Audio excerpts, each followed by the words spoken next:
Hi, this is Dave from Heroes Needed, just one of the many fine shows you can find on the Nod Network. Visit us on nerdod.com or subscribe on iTunes, Google Podcasts, or Spotify, or wherever else you get your favorite podcasts. Which is awkward, because I have no idea where I am, what's happening, or anything.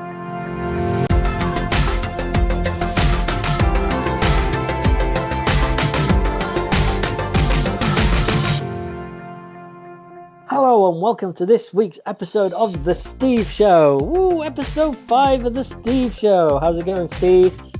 Good, alright. I'm putting on my Cockney accent for once, because I like gadgets, and I believe that Cockneys love gadgets. That's your best Steve impression, is it, Reg? I can't do a Sean impression. It's just It's perfect. It's like he was in the room. There you go. Complaint about Starbucks. Cups. Complaint about Microsoft. And I've done a cup and it didn't turn up. Yep. So that was your cup date. That was my cup date. Don't worry, everyone. It is not another episode of The Steve Show. It is the return after a week off because Reg was poorly. Hopefully he's better now. He was not all COVID-y. Don't worry. It's the return of the Nerdy podcast with your hosts Dan and Reg. How do? Hello. How were you? What was up with you? Mate, I would love to tell you, because I was fine up until about an hour and a half, 2 hours before we podded, because I was well up for it. I had stuff to talk about, didn't I? We were chatting, and then just the pre-pod nerves kicked in, and then just felt sick as a dog, and then that was... the pressure. I've got to be entertaining. And if there's one thing, I don't like, it's trying to be entertaining. I mean, that's true. You don't want to try. You want it to come naturally. That's it. And if there's one thing I'm good at, it's being au natural. Like, just now, I'm not wearing anything. Okay. So, I think if we're going to get... There is not a video version of this podcast. Well, not a video of us version. If we're getting into the mindset of being au natural, then we've got to go physical au natural. However, if I was going to wear clothes, I just want to quickly move into this subject. Okay. You remember that really iconic scene from Jurassic Park? And I'm not talking about the water cup. I'm talking about that beautiful... There's so many. There are so many. Beautiful, beautiful pose from a certain Dr. Ian Malcolm. Okay. When he's been attacked, he's sort of bleeding a little bit, but he's just sort of... He's doing the, I'm on a rug in front of a fireplace pose with his shirt open, right? That's the one. Okay. The one that every time I close my eyes, that's what I see. Wow. And it's beautiful. Okay. Well, sorry, Ash. All us lucky people, as a reward for people who registered to vote, or even checked to make sure they were registered, he then went, bam, here we go. I'm going to post a beautiful recreation of this image that he did on his Instagram. So he thanked everyone to basically register to vote, saying nearly 3,000 of you are now ready for this November's election. Here's your reward. And so we all got it. So we all got it as a thank you. And it's glorious, but weird. Because it is. I'm on it now. I've just Googled it. And it's a perfect recreation of the pose, except for his hair. Now, I totally understand that people go grey, but it's more his hairstyle.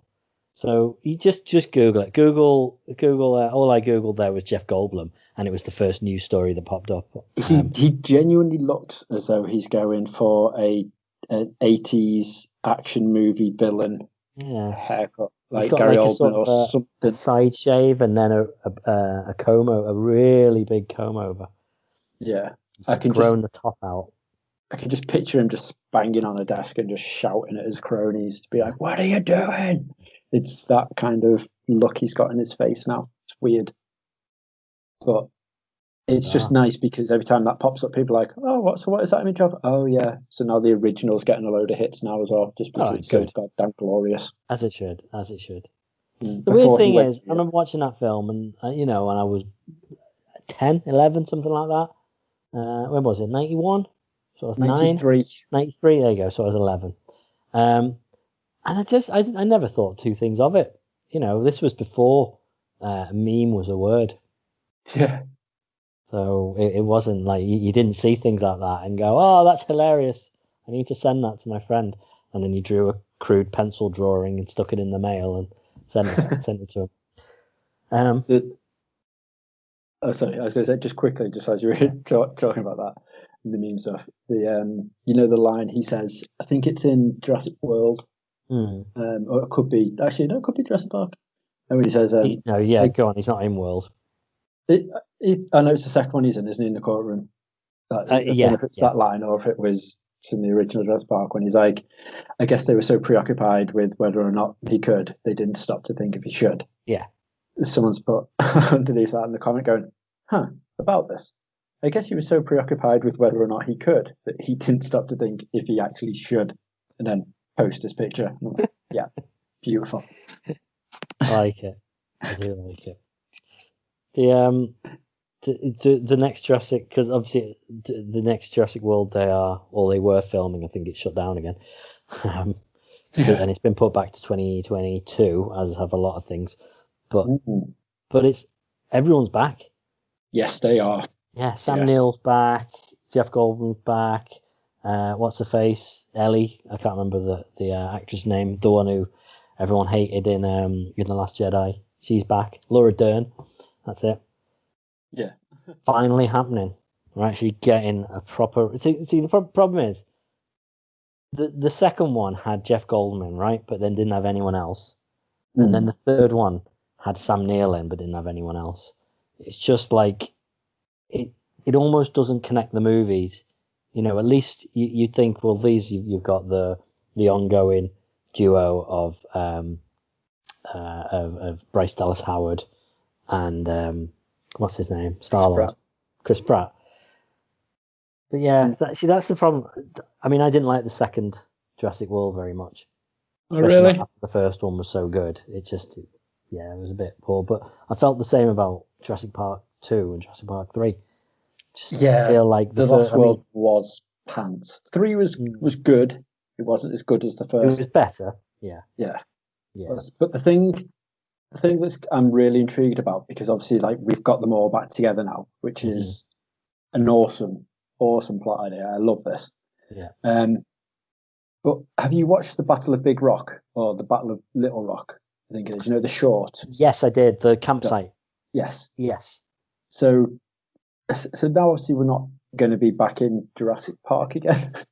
No, but that's the thing. But that's why it's Jurassic World, Reg, because the world. It's the spoilers. World, if you haven't seen Jurassic World 2, Fallen Kingdom, the dinosaurs all get taken over to America to be sold to Russian billionaires and stuff who want to use them as weapons, apparently, or something like that.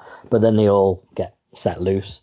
So the after credit scene is a bunch of pterodactyls flying around Vegas and stuff like that. So that's what the next one's going to be about. Supposedly, it is dinosaurs are out just in the world, in the Jurassic world.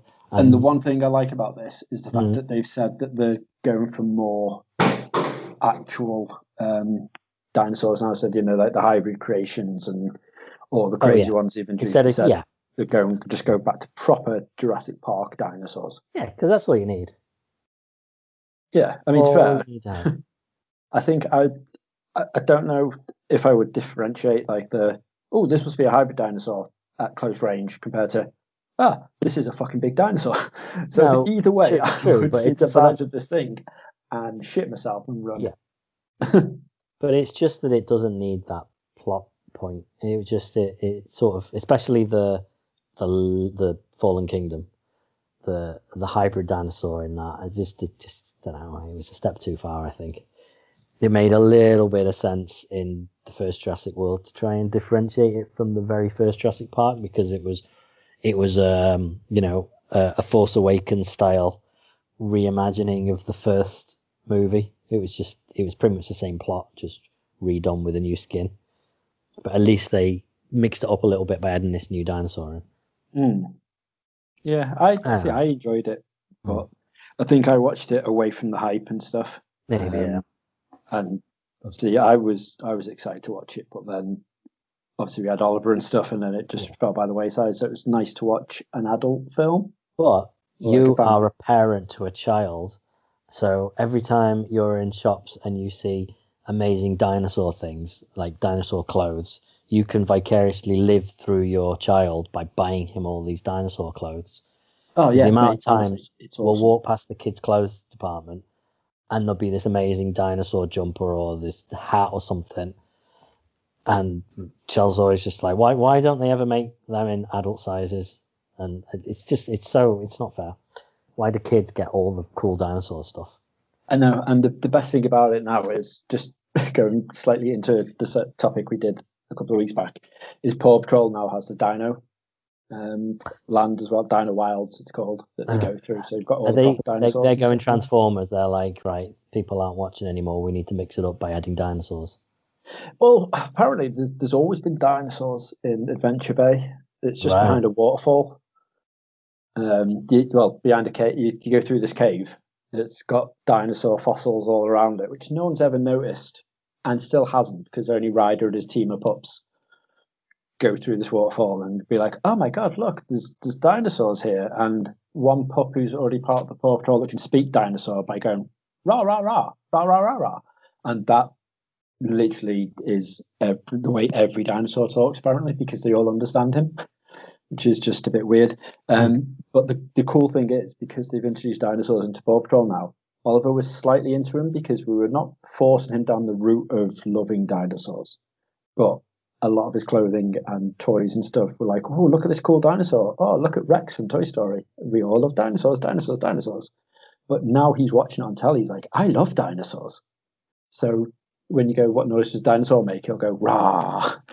And every time you go to a shop, he's like, oh, look, dinosaurs. I'm like, yes, all the dinosaur toys. So I will be able to relive Jurassic Park through my life, which I'm very excited about. Or Cadillacs and dinosaurs. Just another throwback.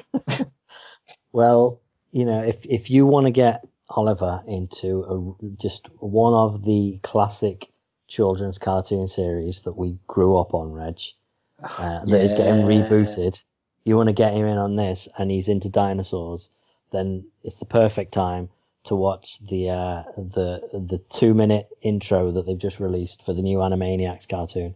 Have you seen it? You missed that when you said it. You know what it's time for? You should have done it's time for Animaniacs. You set yourself up for it. You literally set yourself up for it, and then went, fuck it, I'm going down a different path. Yeah. And yes, it is Have you seen it? Yes. So it's essentially a remake of the scene in Jurassic Park where they first see dinosaurs. So they're in the cars, and Sam Neill gets up, takes his glasses off really bizarrely, and then he like grabs them from over his head under the side and just whips them off. Yeah, it's bizarre. Anyway, and then he sees the dinosaur, and then he grabs Ellie's head and just picks her up and turns her so she sees them, and it's that scene, but the dinosaurs are the Animaniacs. Because I forgot this. Animaniacs is a Steven Spielberg thing. Yes. It's just weird. I didn't realize he was attached to this one, but he must be, because it's not him, but it's Steven Spielberg is there explaining how we brought the Animaniacs back, and it's very, very well done. Yeah, including the Pinky in the Brain bits. Yeah. And it's like, exactly. It's like, are you confirming Pinky and the Brain are coming back? Like, yeah.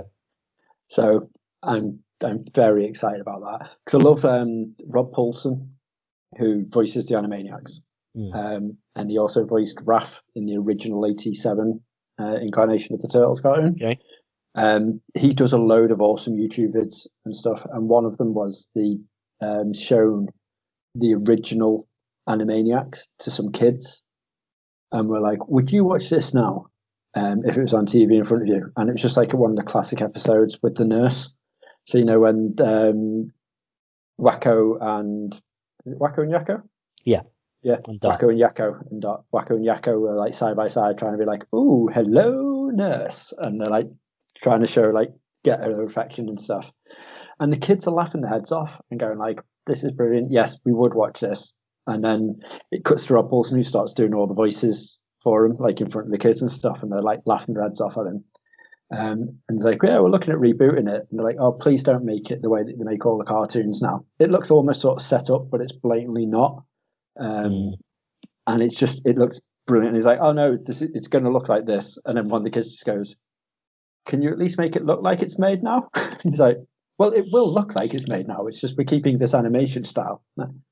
All right, you can have superpowers. And it's like, "Well, we do in a couple episodes. I mean, you've seen how far he can bounce, right? And you've seen what he can do." And he starts being like, "Please love our cartoons." But it's one of the few cartoons that hasn't aged. It's amazing. It's still funny to watch now. Yeah, I mean, there's a lot of content that you wouldn't be able to get away with. Like when they use the black faces to do stuff and things like that, that you're like, yeah, now you can't utilize that now. Okay, fair enough. I don't remember Animaniacs getting into blackface, but okay. Yeah, so it's one of that clip show bit when the nurse starts going through like the neighborhood of like a hood, I want to say.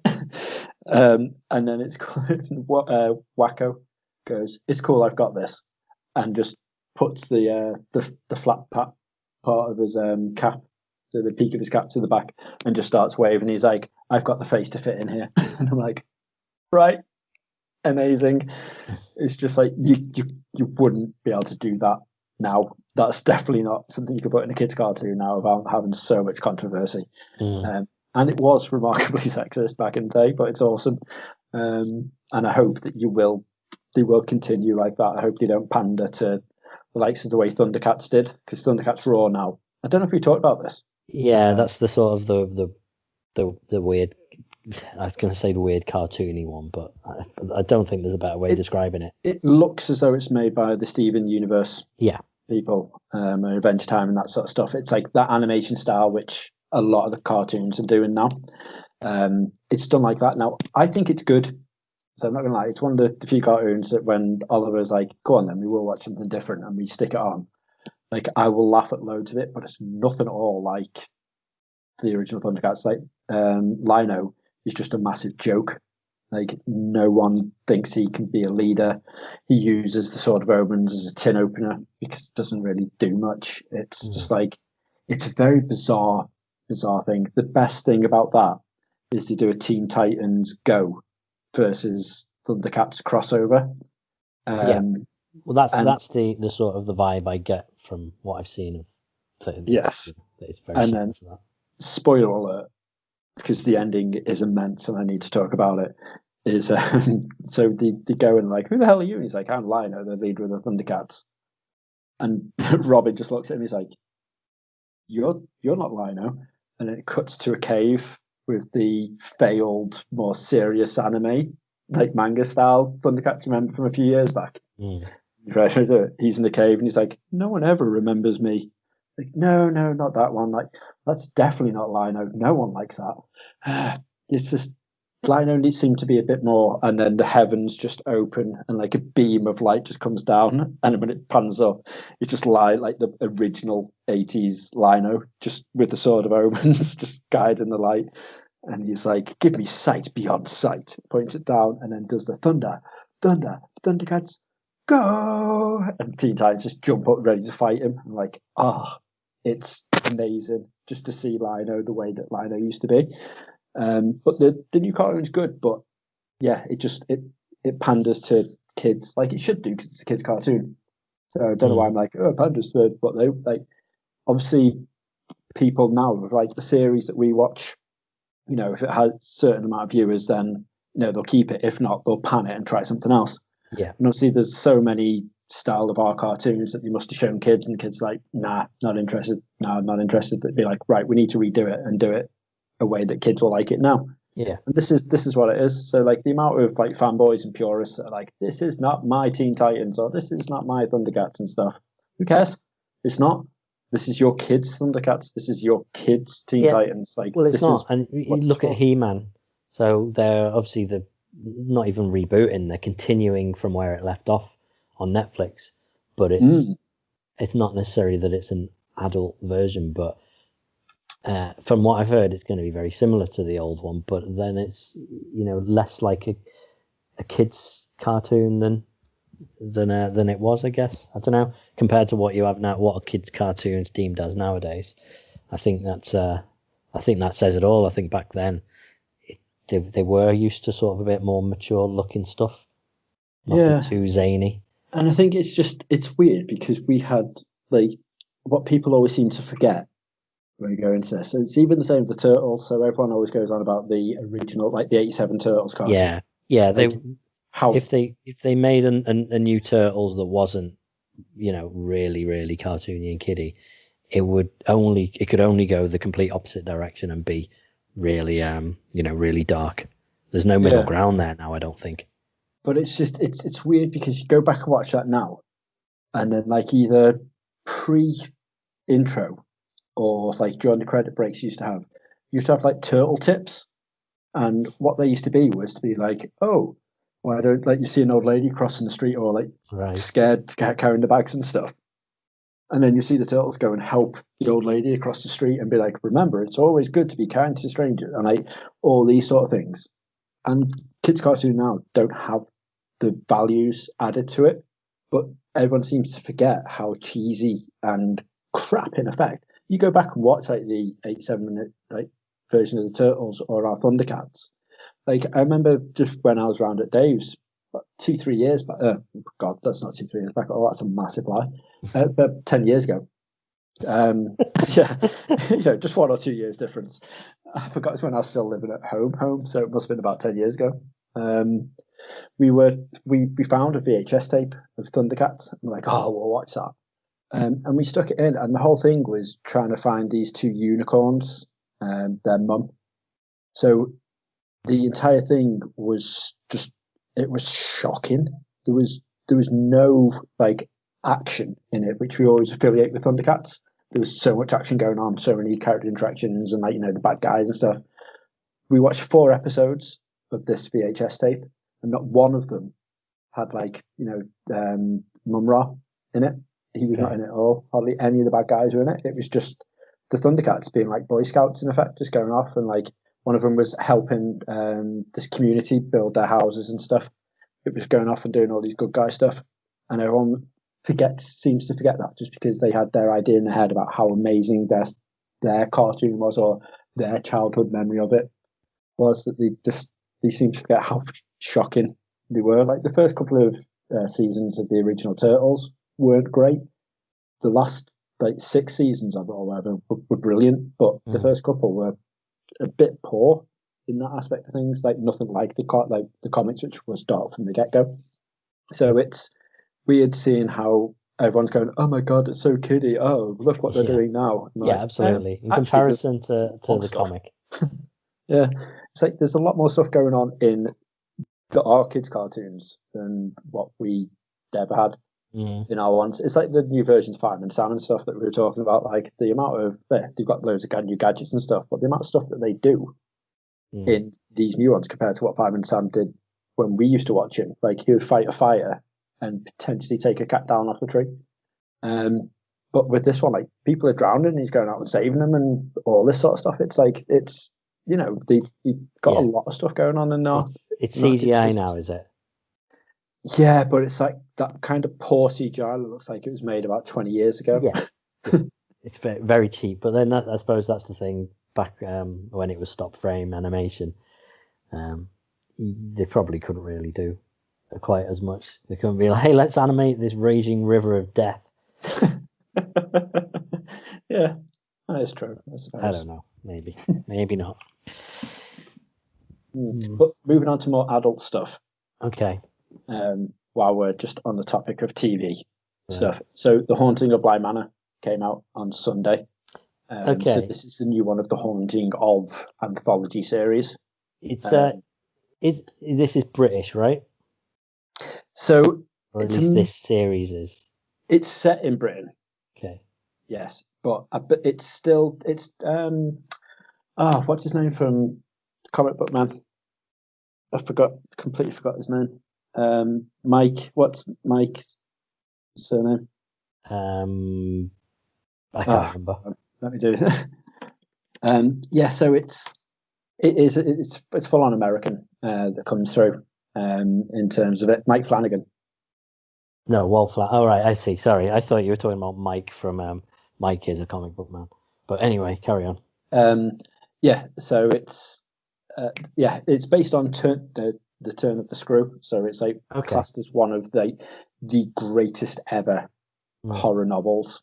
Apparently, this is the if you're going to do a rendition of this, it's either doomed to fail or it's going to be the best thing you've ever done, because so many people have tried to do it.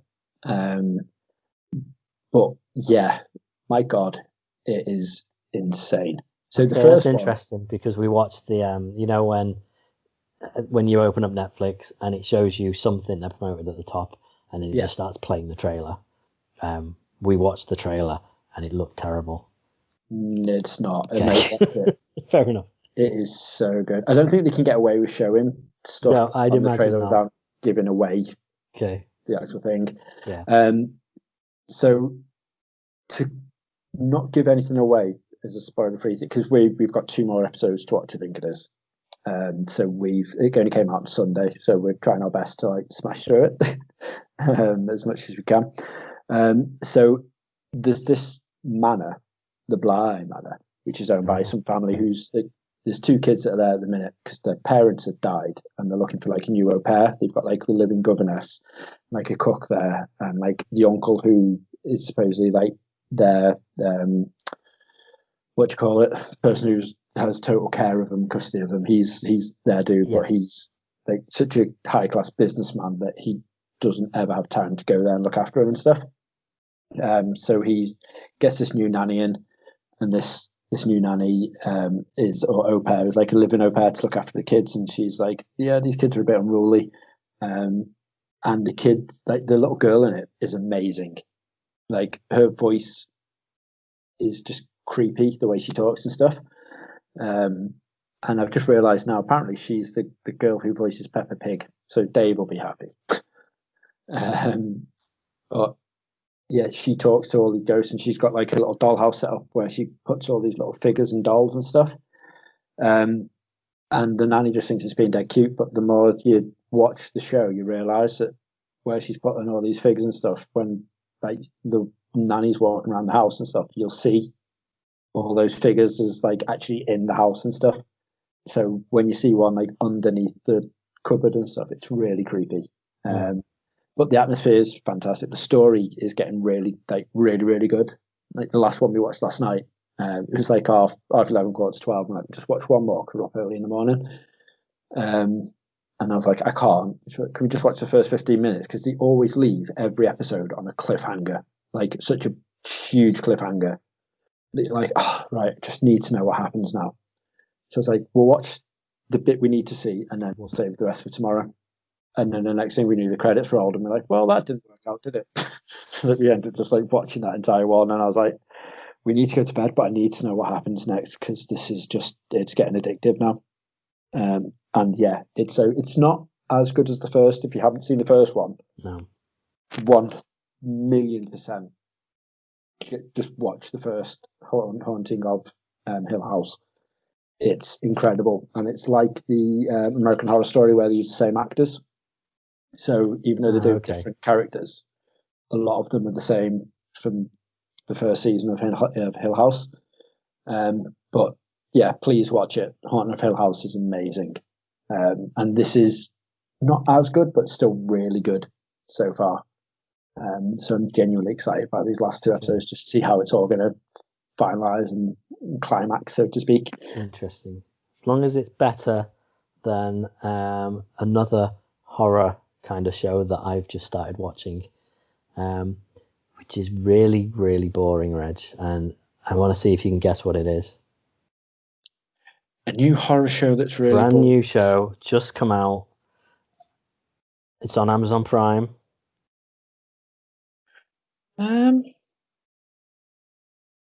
I can't. Well, I can't think of you any. know, I'm not really into horror much. No, that is And true. this is only really very loosely kind of connected to horror in that it's about zombies. Oh, is it the new Walking It's Dead? the new Walking Dead, Reg. Oh, right. Now, Okay. That's Amazon Prime, is it? Yeah. So Amazon Prime picked it up. I didn't realize. So I didn't really have any point of me getting excited for it because you know what? I remember when Fear the Walking Dead came out, and I really wanted to watch it, but it was only on AMC had just launched on BT TV, and it was on that, and there was no way I was ever going to get to watch that, so I just gave up on it.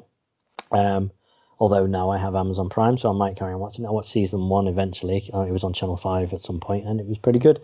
But I've been hearing lots of mixed things about this. I mean, first of all, I don't personally understand what they're doing with The Walking Dead. Like, you've heard the season 10 not finale.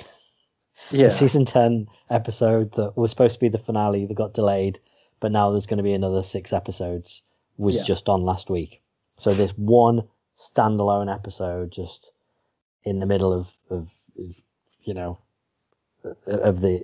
this blank period where there's no other Walking Dead going on. It was on last Friday, I think it was. And it only got something like, got about 2.5 million viewers. Now, at its peak, season 8 or so, they were getting like 16 to 18 million. So, huge difference. Now, whether that is because it took such a long break and, people didn't realize that wasn't the finale, because the previous sort of, the last episode had a bit of a finale sort of feeling, had a sort of cliffhanger feeling to it.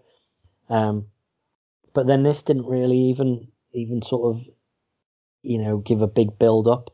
It kind of ended the Whisperer storyline a bit and hinted at whatever was coming next. But now we've got these 6 episodes and then a final 24. So it feels like they're following the comics. It feels like they are ending it where the comics ended, which I'm kind of glad. Oh, right, okay. But the fact that no one that watched this episode, or very few in comparison watched this episode, yet we've now got 2 spin-offs that are out. We've got the Rick movies that are supposed to be going to the cinema, and then you've got the spin-off, like 3 Rick movies, and then you've got the spin-off of Daryl and Carol, and then you've got the spin-off of the Walking Dead stories. It's about 8 years too late. 100%. I mean, we talked last week or the week before about The Boys having a spin-off already. At least from what I've read of it, it's something totally different. It's not, you don't need to watch this to get this. It's just, it's in that world where, with Vought and the Supers and Compound V and all that sort of stuff. So, it might work. It might have its own sort of spin. But at least that has only come after sort of 2 seasons.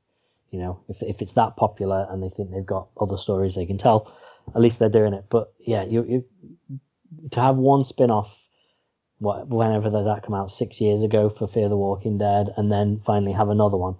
Now, the point is this new one, when I read what it was all about, it sounds very like teen drama version of The Walking Dead. It follows these kids, basically. So a little bit like a more grown-up Stranger Things set in a zombie apocalypse. And the idea is that there's these 2 kids, 2 sisters. This all happens in the very beginning of the first episode, so I'm not going to spoil much. Their dad goes off to help this group that apparently have got this whole sort of civilization area, and they want scientists to come and help them out, and in return they'll protect this town, and they have like a sort of a big community going on.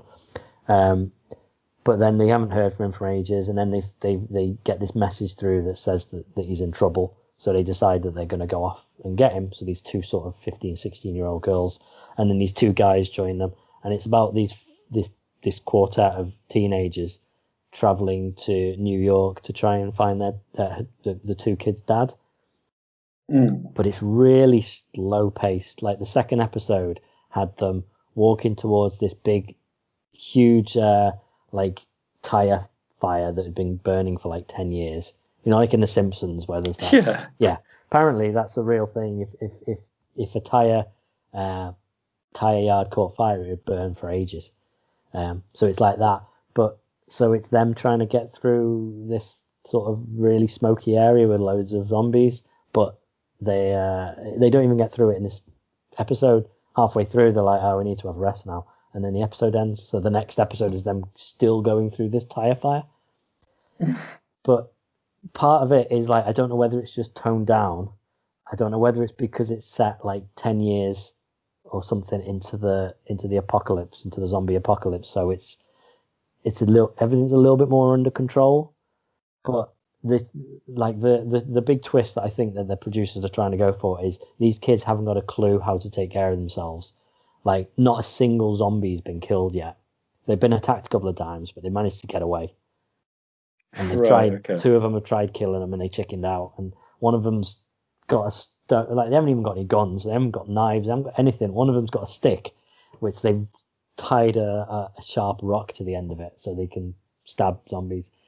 And it just has it's just got this really weird feeling about it. And it's very, very slow. And I'm really not surprised it's getting the sort of the 2 to 3 star reviews it's getting. Yeah, that doesn't sound good. No, I'm on your sort of give it 3 episodes and then move on thing. So they have one more episode to sort of grab me. Yeah, I would probably say well and truly sack that off. Yeah, watch Haunting of Hill House instead. That is great. Is Shell a fan of horror, or is not she at all? like No chance. Absolutely no chance. Okay, that's going to be a hard push then. Yeah. I'll be honest with you, because it's creepy as old dicks. Fair enough. No, I mean, that's not going to happen. It'll be something I would watch on my own. Right. Okay. That's fine. There's plenty of things like that. It doesn't even have to be that strong horror. If we've got a little bit of gore, there's no chance that we're watching that. We started watching Suits. I'm only like 2-3 episodes in, and every now and again she'll say we should watch this program. We'll watch it. But when I'm doing other things, like I'm podding or whatever, she might just carry on watching it. So I'll miss a few episodes here and there. And this seems like that sort of show. I'm quite happy to watch it. But she can watch it on her own. So I just said, oh, while I'm doing this, you can go and watch Suits if you want. She went, no. Why not? Oh, it gets a bit scary. Like, Suits gets scary. Yeah, I've seen the first couple of series, and it gets, I don't know, it's a little bit scary later on in this series. Okay, take your word for it. Right, okay. This show about lawyers, just too much. Yeah. Too much. Interesting. Yeah. So, although, while we are talking about interesting things, so obviously last time we were on, we had a discussion about the Resident Evil series that has the kids in, Wesker's kids in. Yeah. And it's going to be just really pants. Well, we've had an update on the movie, the reboot movie. Okay. Right. Have you heard about this at all?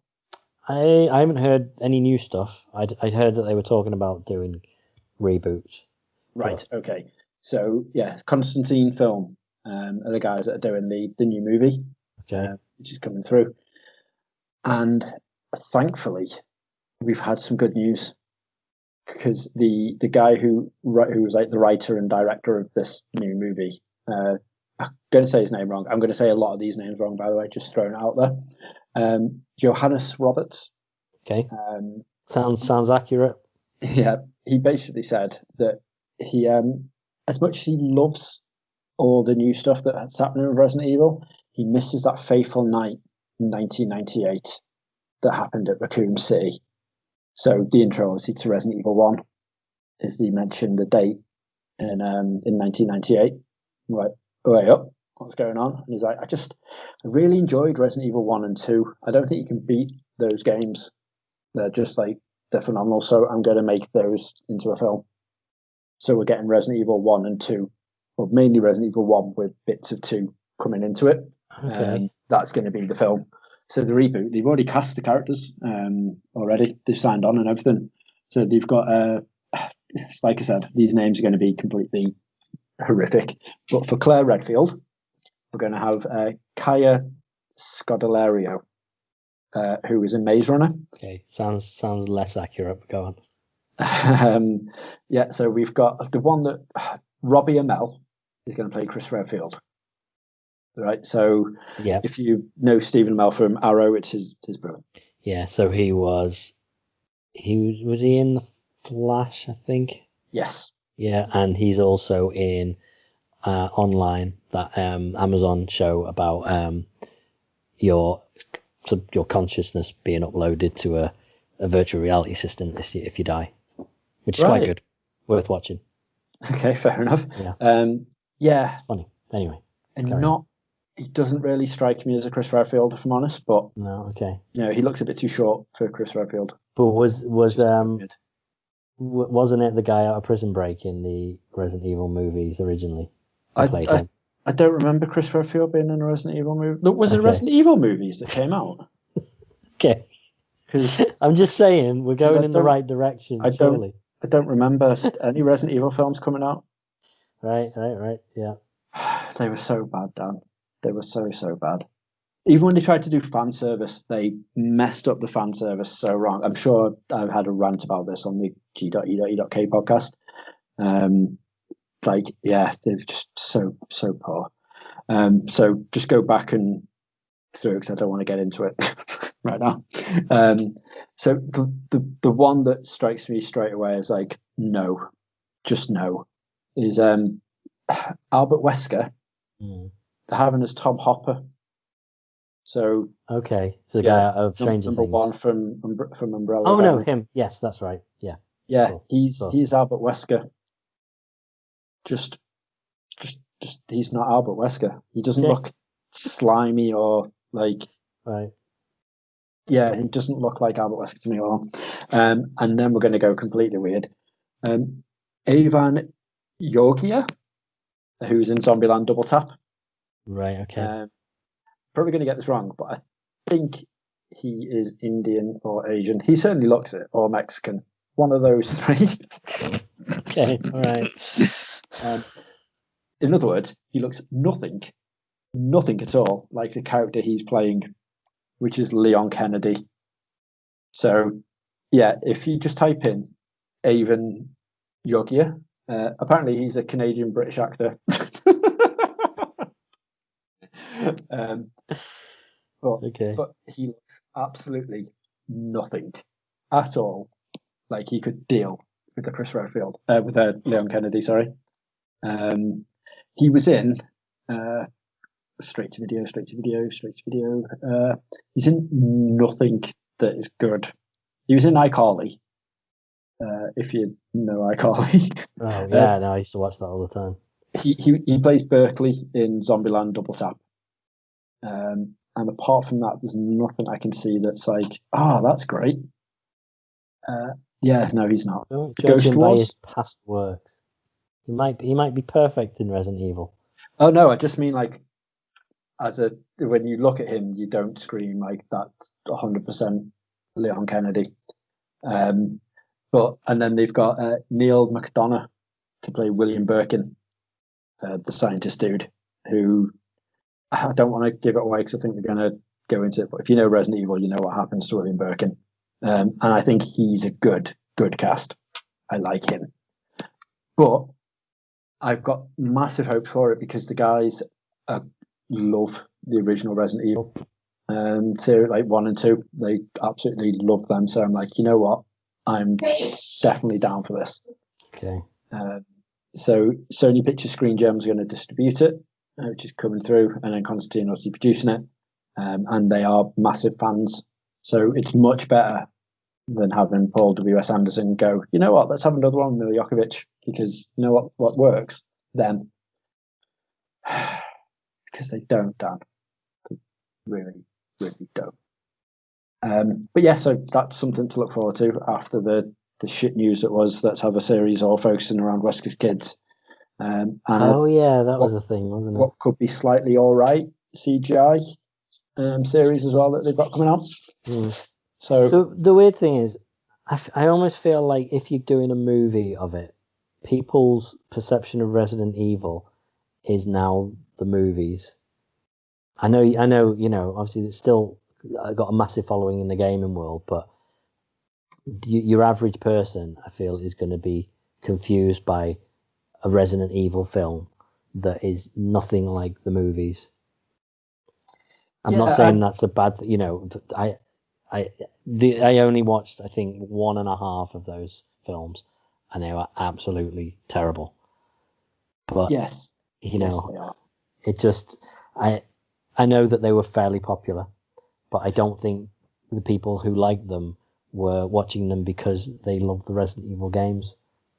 No, and that's the sad thing, because I haven't watched the last one, admittedly, because I'm trying to bring myself to do it, but I do get through them because it's based on a video game. I'll watch it, and it's that sort of thing that's got me through a lot of rubbish films. But they are definitely up there with Max Payne as like the worst films that I've ever watched. Yeah, fair enough. So they are shocking. I've sent you the link that I was trying to get the names from on Facebook, so you can have a look at the dude who's playing Leon S. Kennedy. Okay. And then you can just be like, yeah, you're right, Reg. Well, I don't, because I've barely played any of the old Resident Evil, so I won't recognize any of them or remember any of them. I won't be able to go, oh, yes, that looks right, that doesn't. Well, surely you've played Resident Evil 4. If you haven't played even 1 or 2, because I'm not going to... I should be. Which one was 4? So I played Code Veronica. The one after Code Veronica. No, I know, but what? Which one was the room? Was 5, right? The what? The room. No, that's Silent Hill. Yeah, forget that. Yeah, that was Silent Hill 4. Yes, Resident Evil 4. Wow, it's the one that came out on the GameCube originally. Yeah, I'm trying to remember the box art. No, I don't think I did. Oh wow. I think I played 0 and Code Veronica. I mean, Code Veronica is the second greatest Resident Evil game out there, and if you disagree with me, I will fight you. Well, because I've only played 2, as far as I'm concerned, it was the greatest Resident Evil game. Yeah, you've missed out on Resident Evil 1. You missed out on the greatest... I understand that. I do get that. Greatest gaming character of all time ever, and someone who has yet to be cast, unless they're keeping it as a secret, and that is Barry Burton. Right. He's the only person I care about that they have to get correct. And unless they get the person from that FMV intro to play Barry Burton, Greg Smith. I know his name. I've Googled it that many times. Such a generic name. The name is in my head. He's not the person that voices him. He's the person that plays him in the FMV intro. They use different voice actors compared to the actors in the actual intro. I don't know why, but they do, and it's glorious. But the guy who voice acts is like well old now for voice actor Barry Burton. But there we go. Yeah, so I literally typed in BA on my work laptop. And the first thing that pops up is Barry Burton Resident Evil. Almost like you've Googled that before, Reg. So many times. So many times. But yeah, he well needs to be the most prominent actor in that film. Because he plays a huge part anyway in the actual game, not just saying that because he is my favourite. But he, in effect, helps the plot along massively, without giving anything away. But yeah, he is glorious. So the minute that comes out, I'm all over it. Barry Jurd is the name of the voice actor for Barry Bird, and apparently that was just coincidental. That they're both called Barrys. Well, God bless them. That's something I like. What was I going with that? I just got so distracted by the beauty of Barry Burton, I just forgot. That happens a lot, though, doesn't it, Reg? It does. It does. Yeah. We all know how much I love Resident Evil and Barry Burton. Well, shall we bring it back down to something a bit nicer? We can talk about something less sort of, horror and something nice and warm and cuddly and just fun. Quickly though, before you do Okay. the really nice fun things, just very quick 2-shot random shootouts. Yeah. So by the time you listen to this now, yesterday Walking Dead Saints and Sinners is coming out on the Oculus Quest. So if you haven't got a PSVR and you've got a Quest, by far the greatest VR experience you'll ever have. Download and if you that. haven't, go and buy a Quest 2 when they come out, because they're a bargain by the looks of it. Or go on eBay and just pick up Quest 1 now for like £100. Oh, really? Yeah. Out of interest, I was like, wonder how much the Quest are going for, because one of my cousin's nieces is after one.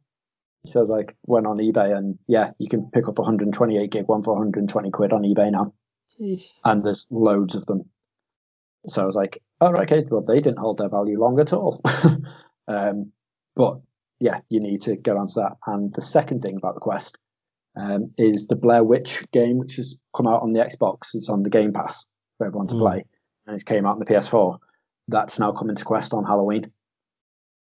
So it's not playable in VR on the Xbox or PS4. So apparently they've done it from the ground up to play in VR. So they've completely redone it. So I was like, that's going to be an awesome VR title. Interesting. Remember the original Blair Witch games? Which are based on Nocturne. The sort of first person ones. Yeah, and I wonder if it's anything like that, because they were pretty atmospheric. Yeah. No, they're not. So Cool. this is like another walking in the forest type of first person. Right, okay. Go around, but you've got a dog called Bullet who like goes out and sniffs out clues and stuff like that. And you go an ex-cop who's been like sort of dragged back in to help the case of a little kid gone missing in the woods. And then obviously it's the Blair Witch Woods, and it all goes horrifically wrong, and it's creepy as hell. So I imagine in VR it's going to be just as good as Resident Evil 7. No, it's not going to be just as good. It's going to be just under Resi 7 for terms of creepy shit yourselfness. So that's exciting. Okay. But go on, warm fuzzy feels. So Animal Crossing's just had an update, Reg. Oh, right. Yeah, because it's Halloween, so lots of Halloween themed stuff is coming to Animal Crossing. Now I don't have Animal Crossing on the Switch. I have it on the 3DS because I'm always about 4 to 5 years minimum behind. You? Yeah. And I have, in the last 3 months, I think, since we got it, I think I've only ever put the cartridge in my DS twice. It's just been constant. It's just been, right, wake up, we better go and shake all the trees, let's get all the fruit, let's go and sell it, right, let's go to the island, let's go and get some fish, right, take it back, let's sell it, okay, we've got to... Oh my God, you already did Animal Crossing too? It's a bit of a couple thing going on. We've got our island, and we a little bit.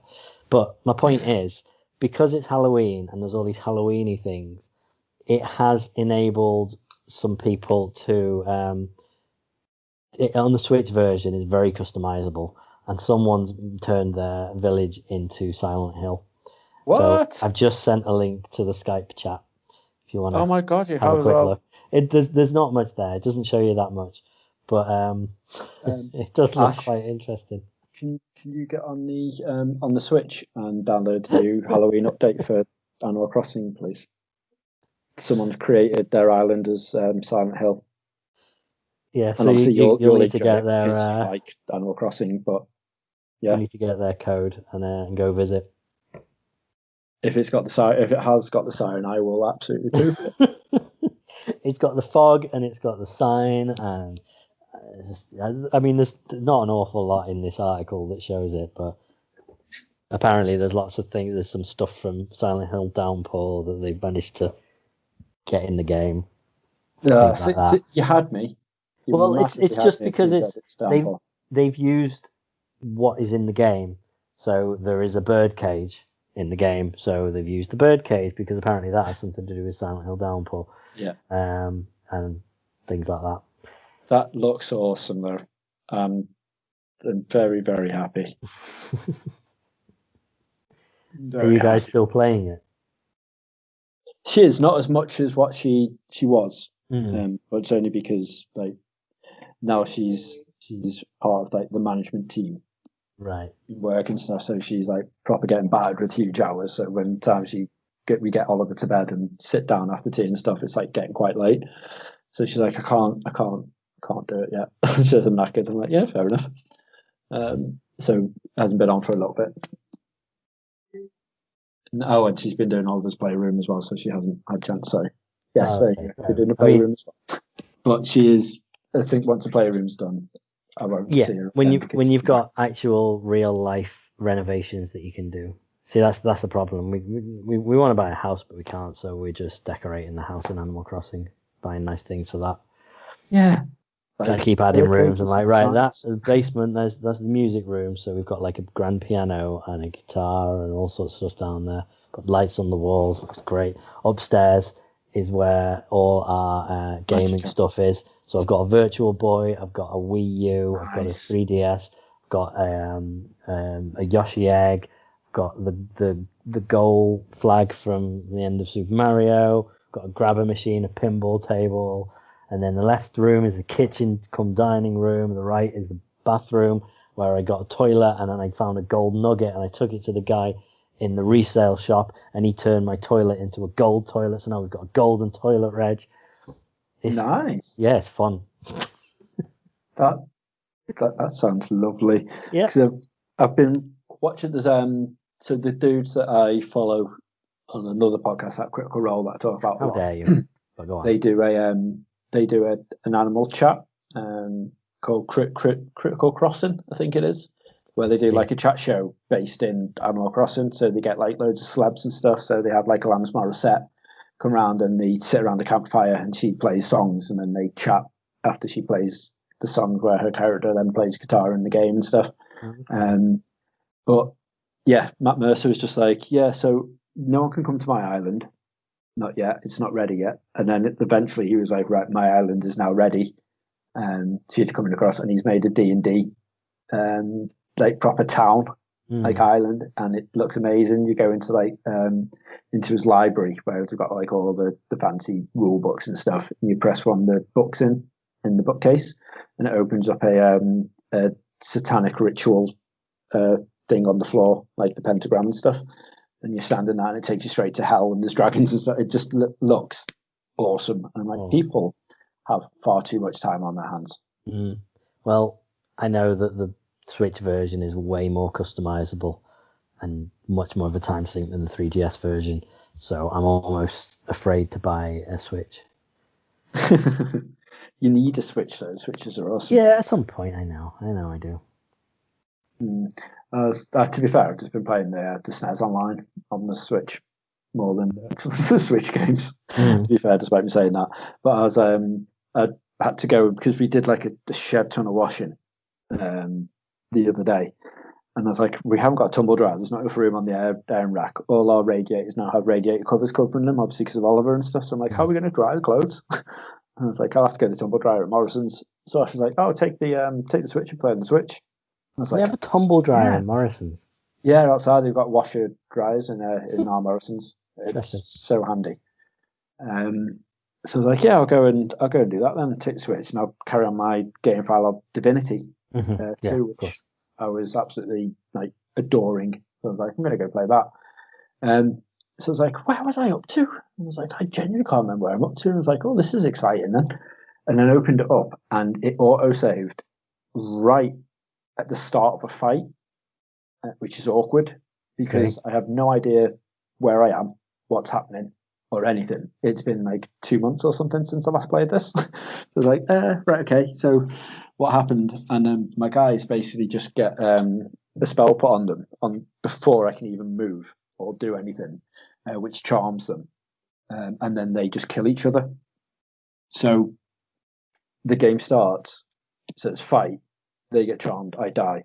I reload the file, I get charmed, I die. I get charmed and die. And I'm like, oh, okay, I tell you what, I'll load back on my old saves instead then. And I was like, go back. So this file, this autosave file, was our 67 or 68.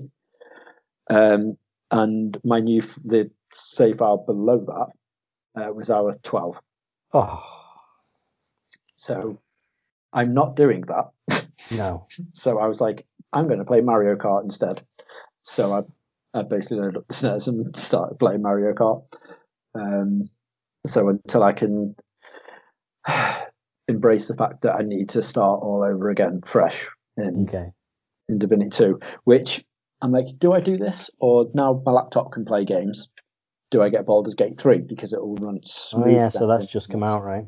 And Baldur's Gate 3 is in early access, but it is out and available for full price, despite it being early access.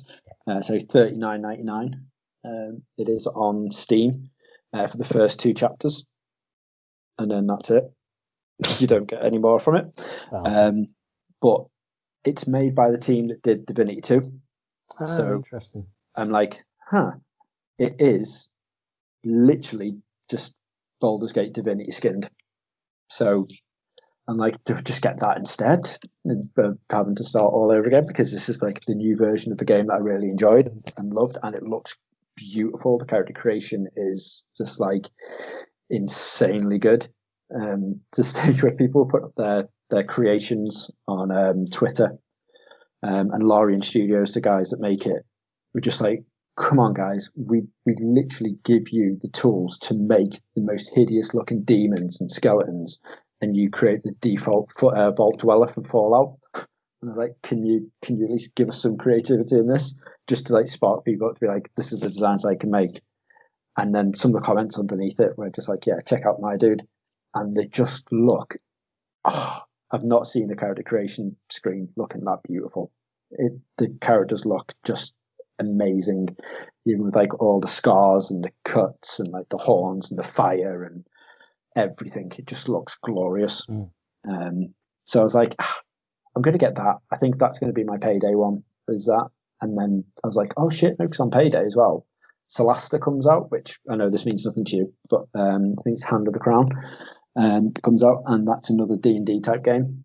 It's extremely similar to Baldur's Gate and Divinity and stuff like that. Different team that make it, but it looks amazing.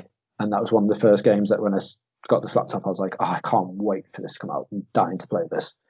And then turns out this comes out at the end of this month, and then I've got Baldur's Gate 3, which is out now in early access. I can play, and I'm like, I don't know which one to go for. And then the other annoying thing is, if I did decide, I'm going to start again on Divinity 2. If I buy Divinity 2 on Steam, it's a cross-play with the Switch. So I could do either or. So now I'm like, I don't know what to do. It's all 3 of near enough the identical game. I don't know which one to choose to do. So it's a very, very hard one to choose. So, yeah, that's my tough call. Or you guys are always having a go at me, being like, "Oh, what's something new? Play something new. Stop playing all these old things. Just go straight for Baldur's Gate. Get in on the ground floor, Reg." All right. Okay. Cool. Well, that'll be my choice then, because then I will do that, and we can update it when they start coming through, which is nice. Yeah, because you can start streaming it. There we go. I could even do that. You could. It'd be fine. Because what I could also do is, seeing as pre-patch of Shadowlands is coming out again tomorrow, so yesterday when you listen to this, WoW will be completely different again. Yes, massively. So even though Shadowlands has been postponed, so it's no longer coming out obviously this month, because it should have come out October 27th. It's now been pushed back and delayed. They've said to us that don't worry, you're still getting a pre-patch like tomorrow. So for people that haven't played WoW for a while, or people that are interested and been waiting for like Shadowlands to come out before they jump back in again once they hit level 120, like last year when Battle for Azeroth came out, you're going to come in tomorrow, and your character's going to be squished down to level 50. So they're doing what they call level squishing, because they think 120 levels takes far too long to get through. Right. So what they're doing is they're basically making everyone's end game level 60 for when Shadowlands comes out, but for now 50 is end game until then. So it's basically going back to what the original WoW used to be. So WoW used to take ages, like classic WoW, to level up. So 50 was a hell of an achievement. But what they're doing now is they've created a new starting area. for newbies. So like, you, who I got the starting class for, the group for, and I said, yeah, you should definitely jump on and play with us. And you're like, yeah, I'll do that at some point. And then you never. You could now jump on now, and you'll have all the expansion packs up until Battle for Azeroth, until Shadowlands comes out, and then you'll get Battle for Azeroth as well. You've got a brand new starting area now, which no one's ever seen, to learn all the mechanics and everything, all based around how the game play, which is cool. I don't know, new races aren't being included just yet, I believe, but at least you'll have the new area and the questing to go through to get the feel of it and the understanding of it. We've got a shed ton of new character creation tools, which are coming into it as well. So your characters now can have different color eyes, different skin tones, and just a wealth of new additions, which is what every MMO seems to do. And obviously since WoW came out, but now people like customizing the characters. Well, I'll tell you what, then we'll do this. Despite that you're going to be draped in huge massive armor and not see any of your character. There you go. They spend some time doing that. So we've got that coming into it. You can now change your race and your sex in the game as well in a barbershop, which is what you used to have to pay for years back, and it was pricey as hell. It was like 30 quid to change your character. But you can now do that just off the bat. And if you've played WoW previously, but you don't want to do the starting area, what you can do is you go back to your normal starting ground, what you used to now. But then when you hit level 10, you go see this person called a Chromie, and that Chromie basically time walks you to one of the previous expansions, and you do your full-on leveling up through that storyline. So instead of doing what I was doing, where I was going hey, I'm back, wow, I'm leveling up so quick, and I was doing Wrath of the Lich King for 5 levels, and then going, oh shit, I'm too high level now, I'm going to go over to this one. And oh no, I'm going to go over to that one now, and then just jump through all the expansion packs to get to the end game. You now just choose an expansion pack and run through it all, and it auto levels you so that you don't ever outgrow anything. It just goes nice and smoothly, and it's done correctly, balanced. So when you hit your high level point, you're at the end of that expansion pack, and then you're free to then go up and do whatever expansion pack you want to do. But if you don't want to do that, you can still pick and choose what quests you do from different expansion packs and jump through them by seeing this Chromie person. But only if you've leveled up a character previously. If you're brand new to it, you've got to choose an expansion and run through it. And the reason they're doing it is to make it a lot more streamlined, so people get an idea of the lore and the plot of the game, running through forward to it, ready for this new expansion pack. So it all sounds well exciting, and I'm genuinely looking forward to it. I thought the criticism was going to be huge with this, but people are genuinely excited, which is weird. Being told that it's funny they it's at least the second, third time they've sort of rebooted that game. Just to keep it fresh, right? Yeah, it is. Yeah, because Cataclysm came out, and that was one that basically destroyed the world as we knew it. Deathwing came out like a big, huge dragon and was like, "Fuck you, Azeroth," and just basically just laid waste to the planet. So when you went around Stormwind, all the buildings were broke. There was cracks, there was rivers where there weren't before. Lava was going over places, so everything looked different.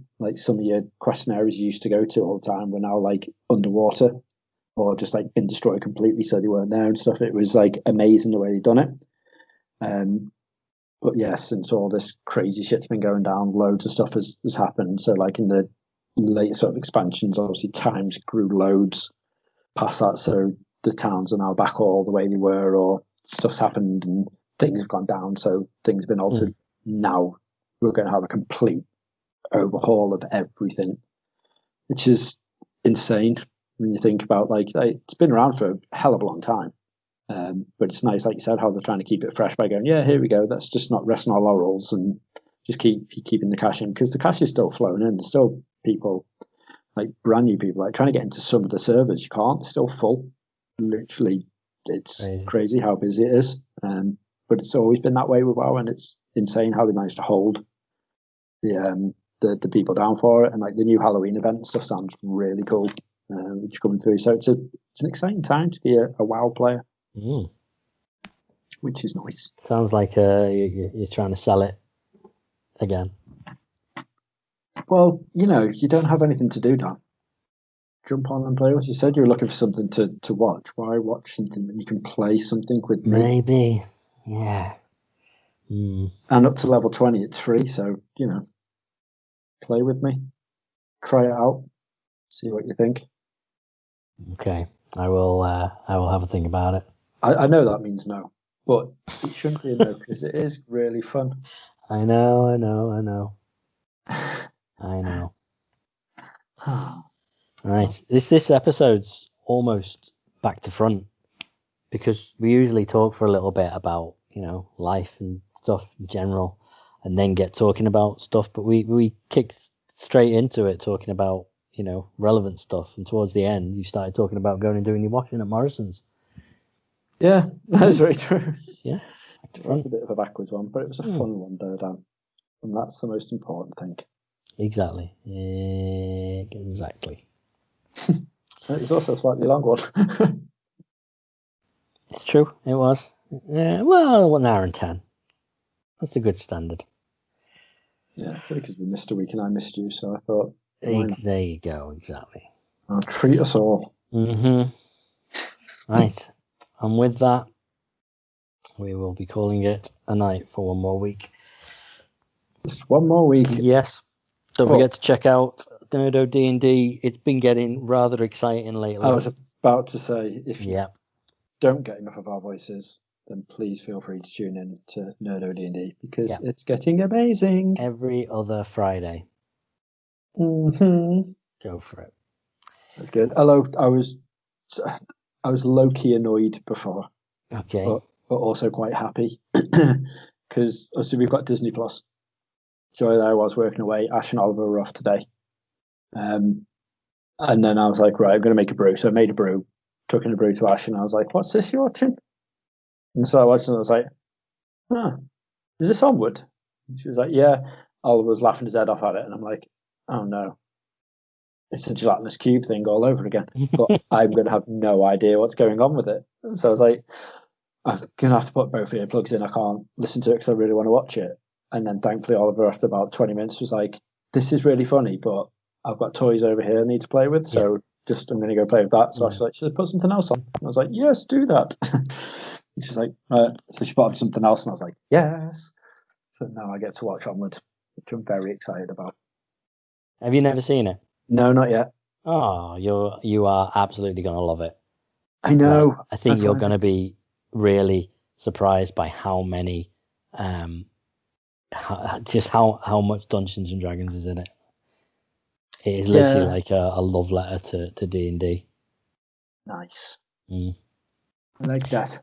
Yes. Anywho, and new series of Taskmaster starts on Thursday. Yes, and you can watch it all in one hit on 4OD. Oh, what? The entire series? Yep. No. What? Yeah, they said starts on Thursday, or stream the whole box set on E4 starting Thursday. Oh, don't they mean the series 1 to 9? No. Apparently it's the full thing. I don't know if they've got the rights to 1 to 9. I don't know if it's just this brand new one that they're doing. So it's like Great British Bake Off, where they haven't got if you go on Channel 4, you can't watch the old ones. You can only watch the new one, I think. On Channel 4. Oh. So I think it's the brand new full thing you can just binge watch. So yeah, there you go. Well, that is my Thursday, well, probably Friday evening, because, we'll want to do them all in one go. Anyway. No, I shouldn't have said that, because I might have slightly had you on WoW up until that point. Too late. Because that's literally like one evening. I think I'm only going to get you for one evening anyway, to be honest, but it'd be worth a try. We will do, and I think that's the thing we should stream. You playing WoW for the first time. Yeah, we've talked about this before, and we'll think about it. That should be the slogan for Warcraft. World of Warcraft. And I'll think about it. Right. Anyhow, we'll see you next time. And see you soon. Bye.